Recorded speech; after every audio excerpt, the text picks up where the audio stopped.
All right, I guess we'll get started. And Mr. Peter Buxton is a longtime fixture in our industry, a longtime friend of mine.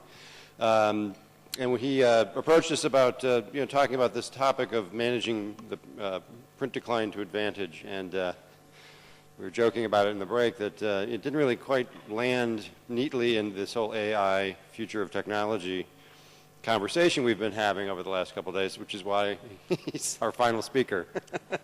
But I think it's a very important topic because there's still a lot of print revenue in the industry, and you have to have a conversation about how to treat that.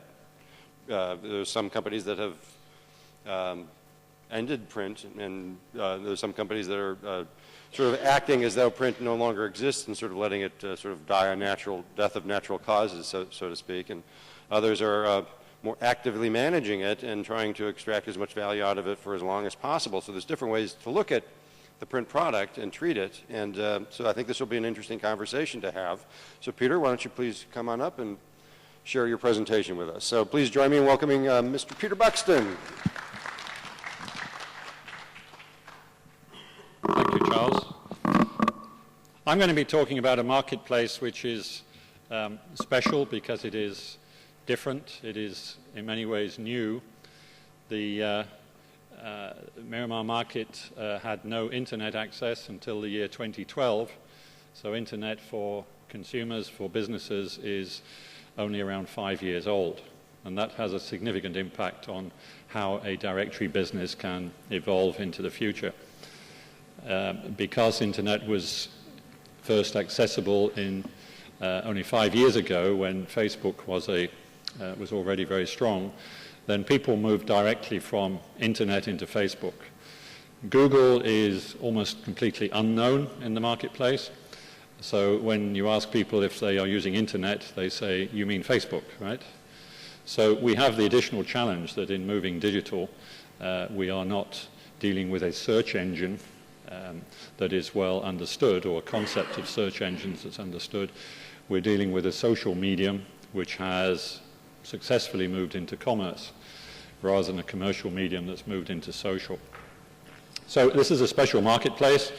It's in many respects, this presentation will be nostalgic for people who have gone through this process of tracking how print usage, what the reality is of print usage. So there'll be a lot of nostalgia here for some people, but I think it's relatively new territory for Asian publishers.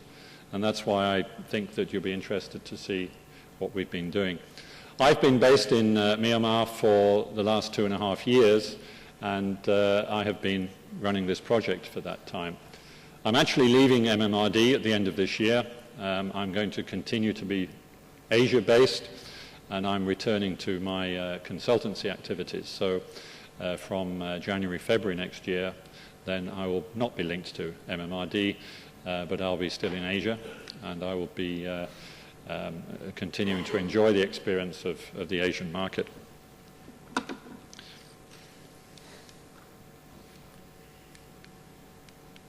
Right. So just a very quick overview of Myanmar. It's very much a developing nation. It's part of the 10 countries of ASEAN, and it has very low GDP. It's a country which is very agricultural, very rural. The 3 main cities are quite different from any other part of the country.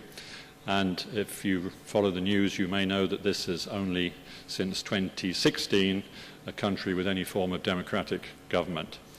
And like in any country that introduces democracy with no history of democracy, then there are a lot of early pains and a lot of expectations which are not met in the short term. So the country is going through some testing periods, and the economy is growing. It's growing percentage-wise rapidly, but from an extremely low base. The company MMRD started in 1992, and this was the founder is still the MD of the company. He launched in 1992 a market research company, the very first one in Myanmar, and also the directory, which is a typical Yellow Pages directory. You can see from the picture there that it has all the traits of the past for Yellow Pages publishers. The Yangon directory is our core product. It's 2 volumes, and we have the second major core product is in the city of Mandalay. We have B2B directories which cover the whole country. We have 12 vertical directories, and we have the standard now digital products of online, mobile, and various digital services. I think the vertical guides, which have been in many ways in the past a fill-in between the sales campaigns of the core products, will now play for us an increasingly more important role in the future, as the vertical guides, as the name vertical suggests, allows us to offer much deeper, much more comprehensive information on niche markets than we could ever have done with print. Now, the legacy issues are the same. We have all of our traditions and all of our expertise in being able to produce something every 12 months. We have very high advertiser loyalty, which in many ways is an asset for the Yellow Pages publishers, but is sometimes a hazard. The 12-month orientation is something we're trying to move away from. And again, like many Yellow Pages publishers, we've spent our life so far only concentrating on the advertiser and not really being interested as whether the user was getting a service that he wanted. And print usage, of course, is difficult to measure, and it was never measured. And it really only becomes an issue when you realize that everything digital is measurable, and our core product we haven't been measuring. The question really here that I think is relevant is, of course, print will stop in all markets, but what's the right time to do it? How do you make the right judgments to say, now we have to stop doing print? That's the critical question here. It doesn't disguise the fact that there's a rapid decline. It doesn't disguise the fact that we will all ultimately stop printing, but the key test is when. So there's an enormous perception which has covered the whole industry for years. And the perception is that the decline, I mean, the reality is that perception is that decline is much greater than the actual decline. So what we've been doing here is trying to measure what is the actual decline. Now, let's just take some aspects of that which I think are relevant to all markets. We have in our directories over 1,000 categories, 1,000 headings, and I think Yellow Pages books worldwide will vary somewhere between 1,000 and 2,000. So as print declines in usage, it's clearly true that those categories do not all equally in the same way in the same timescales reduce. Some reduce immediately, some reduce slowly, and some reduce very slowly. It's also true that people don't make a conscious decision, I will not use print anymore, I'm going to use online. That's also a gradual movement. And it's also clear that people will use various devices, including print, when they are searching. So print is one of several search options, and it's important to, from a marketing strategic point of view, to look at it that way. So ROI in print clearly reduces, but in many cases it's still strong. And I'll show you some ROI figures which show that in print we're able to offer ROI which is still significantly higher than you would expect in any other advertising medium. The question of managing the decline of print. In all markets we publish, we have a very high print run, we publish and distribute thousands and millions of books. The great danger is that as your revenue declines is that you reduce the print run. And the print run means quite simply that if somebody doesn't receive a book, they're not going to use it. And therefore, by reducing the print run, you're in great danger of accelerating the decline of print. And of course, once we stop using print, then whatever stage we're at, we're going to give up on a large chunk of revenue and probably a large chunk of margin too. So it has enormous profitability consequences. And therefore, this question of managing the decline becomes extremely important for us. Now, if you have a print background, if you have a print legacy, then you have a chunk of revenue, and the skill really is to utilize that print revenue as a funding mechanism for your move into digital. This, in fact, is an advantage, because if you don't offer print, if you're purely in digital, then you're investing like everybody else to play an important part in the digital market. If you have print behind you, you've got some funding to support you in that. This gives you a competitive advantage if you manage it well. So the sales argument is, therefore, we have various search options, which includes print and online and mobile and apps, etc. And the selling on value, which is we've heard about in the last 2 days very often, and the question of ROI become a very important part for our future product development and for our sales arguments. The last point on this slide is just to talk about category pricing, which I'll come back to at a later stage. So we started last year a call tracking project for our 2 main core products, Yangon Directory and Mandalay Directory. And this was, I said at the beginning, this is nostalgic for some people. This was nothing more, nothing less, but nonetheless than many other people have done, but a key project to understand what is the user behavior. So we started with the directories for the 2017 cycle of Yangon Directory and Mandalay Directory. And we gave selected advertisers a unique telephone number. And this number only appears in Yangon Directory and only appears in Mandalay Directory. We had the advertisers to sign an agreement that they would not publicize this number anywhere else. And therefore, we can clearly measure which calls came from our products.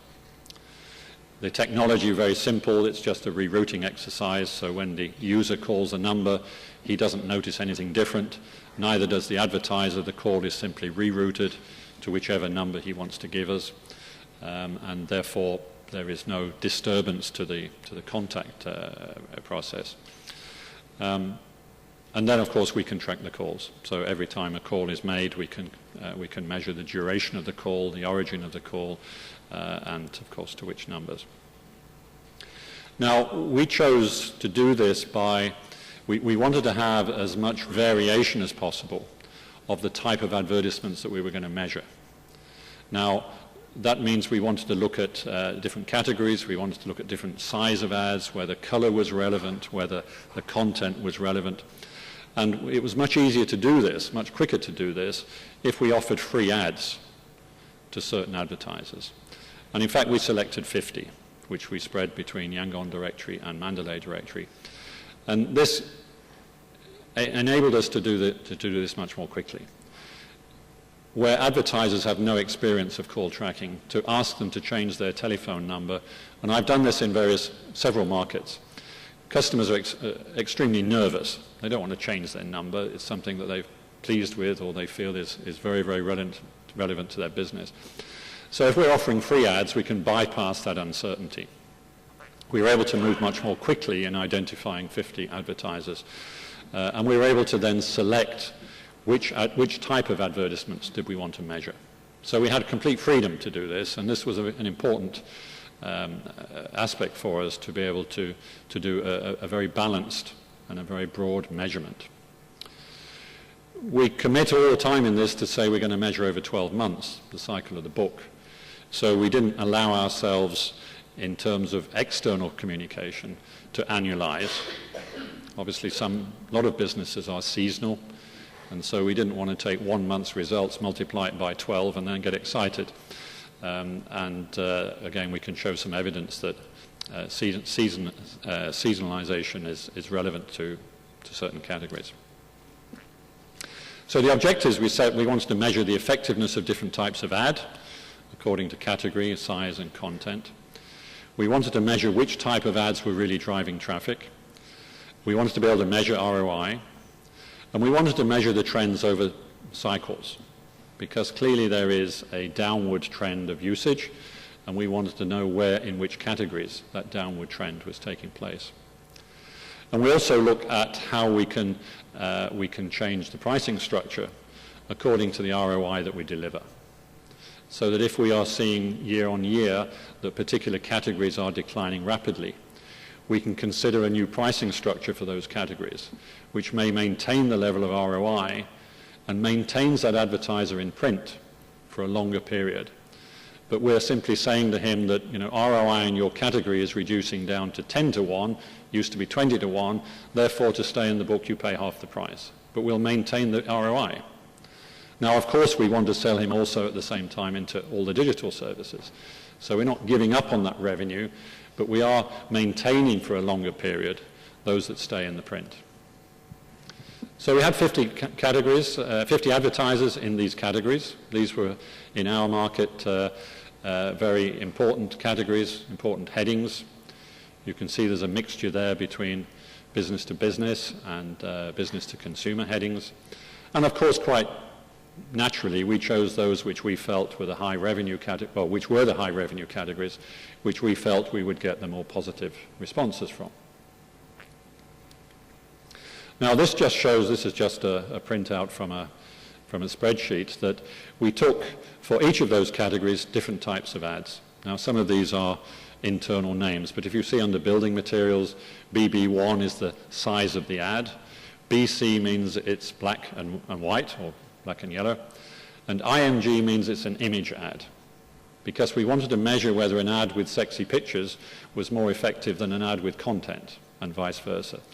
So you can see the three categories we took under building services. We had three different types. We had image, we had text, meaning content, and FC means full color.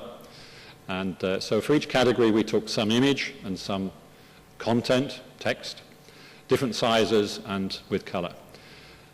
Again, because we were offering free ads, we had this choice to be able to make sure we were covering a broad range. And we just simply said to these guys, this is the ad we're going to give you, and this is what we're going to measure. So we get monthly statistics from the telephone company. We see, of course, very different responses from different categories. The seasonality, we have a category which had very high usage called buses, a key form of transport in Myanmar. And of course, bus usage goes up during vacation periods. Not surprising, but it's something which has to be looked at. Industrial categories reduced during public holidays. Again, not surprising, but it's very relevant that we have proof of that. And data externally until we got the 12 months. We could track it internally. We could analyze the data as much as we wanted internally, but we're not going to try and be smart and sell on ROI when we haven't got 12 months statistics. This is just some of the ads. This is one which we call an image ad.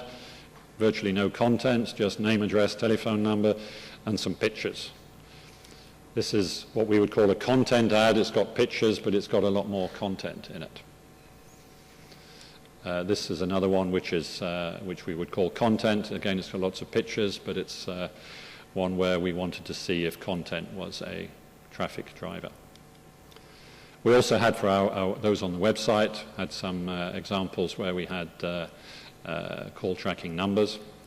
So this is for a buses ad. This is aluminium frames, furniture. So we gathered the statistics. We looked then for each category at what is a relevant conversion rate of calls into customers and what is the average value of a customer.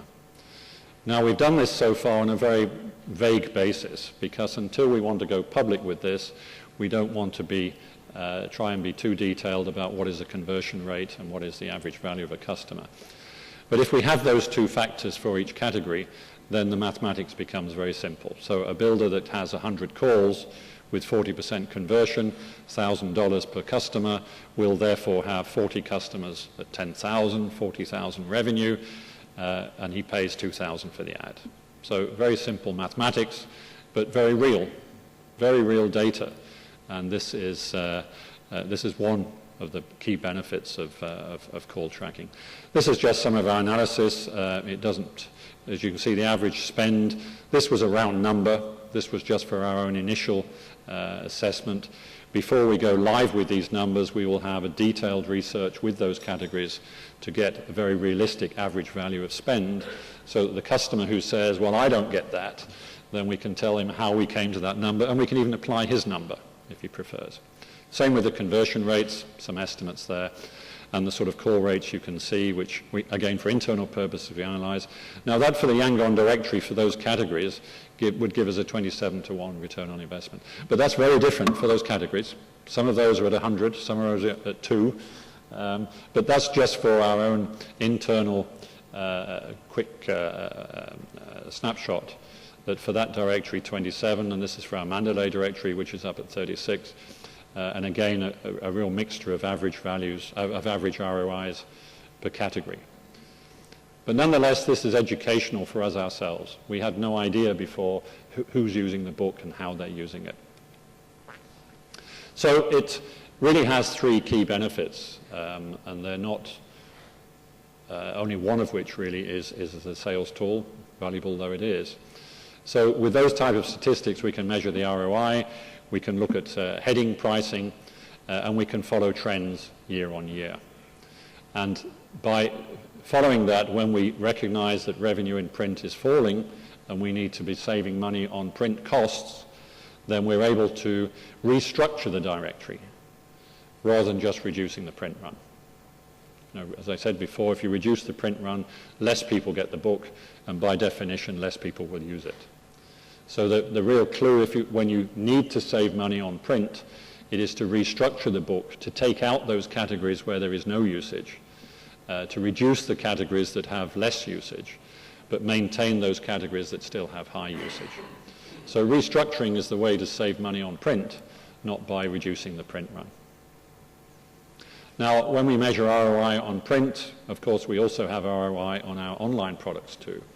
And we can put all this together so that our ultimate sales approach can be that we offer this level of ROI for your category from various, the different media that we offer.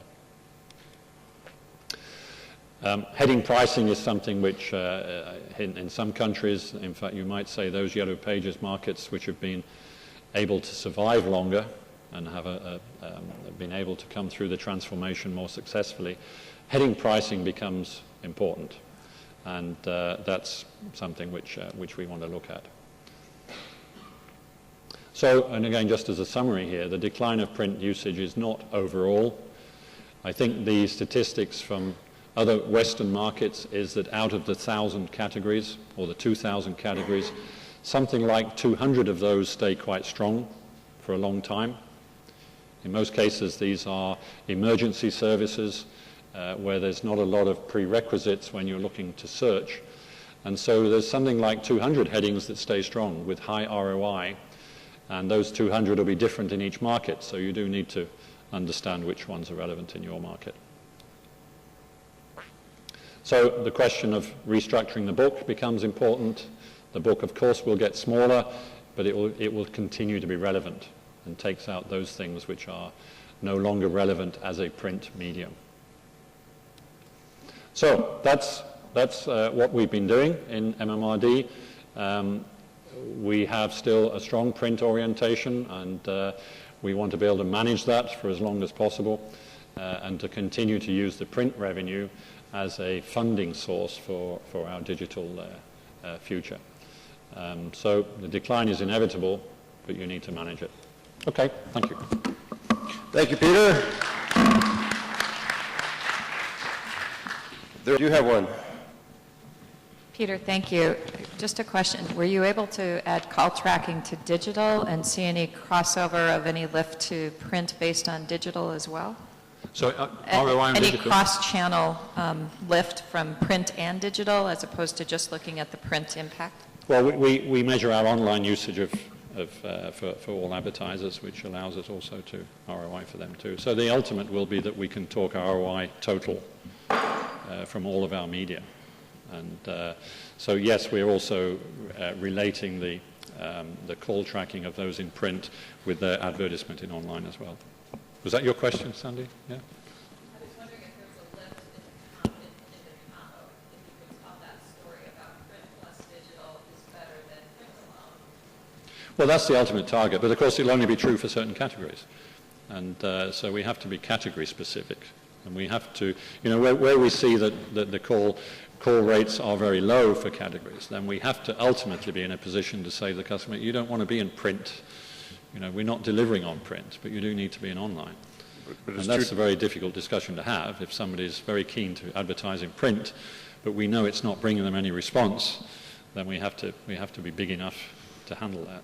Are there situations where 2 + 2 = 5, for example, where you have better performance by having a combination of, is that the, I believe that's the question. Yeah. I see. I see. Okay.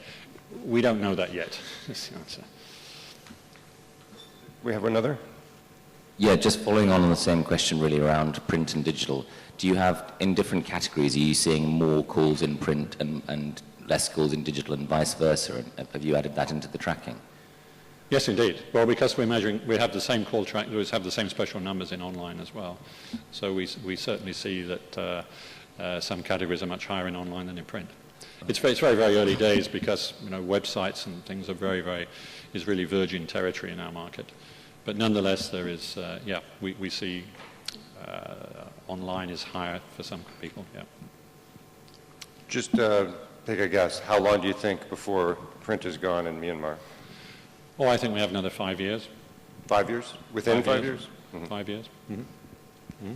Pete, have you looked at category-specific pricing in Myanmar? So have we looked at? Category-specific pricing. Category-specific pricing. That's part of the objective here, is to do that. At the moment, have enough data, you know, do you think? And say, have you used that call tracking data to inform your rate card going forward? The objective is to be able to maintain people in the book by offering the same ROI, which would mean if it's a decline, we reduce the price. Yeah, fine. Yeah, that's... I think we have one more. Yeah, Peter, I have one more question. It's more a comment than a question. In the past, we've been really successful with not only using call track numbers, but also giving a message to the actual SMB the moment the call comes in. So in this case, that this call is being offered to you, or this is a client, and it's only a couple of seconds maybe, and it precedes the call, but it actually adds a lot to the awareness of the SMB, that it really registers, oh, this is another call I've gotten from them. Is that something that you guys have already done as well? There's an enormous amount of challenges in this, because this is an absolutely new technique which nobody will have an understanding of and will have, I guess, low credibility of. So we have a real challenge in terms of how salespeople would discuss this, and whether the advertiser even feels that his call rates are even relevant to him. So there's a lot of challenges here, because it's a very new marketplace to be doing this. It's not a reason for not doing it, but it does raise challenges which are to be overcome. Any more questions? All right. Well, thank you very much, Peter. Okay.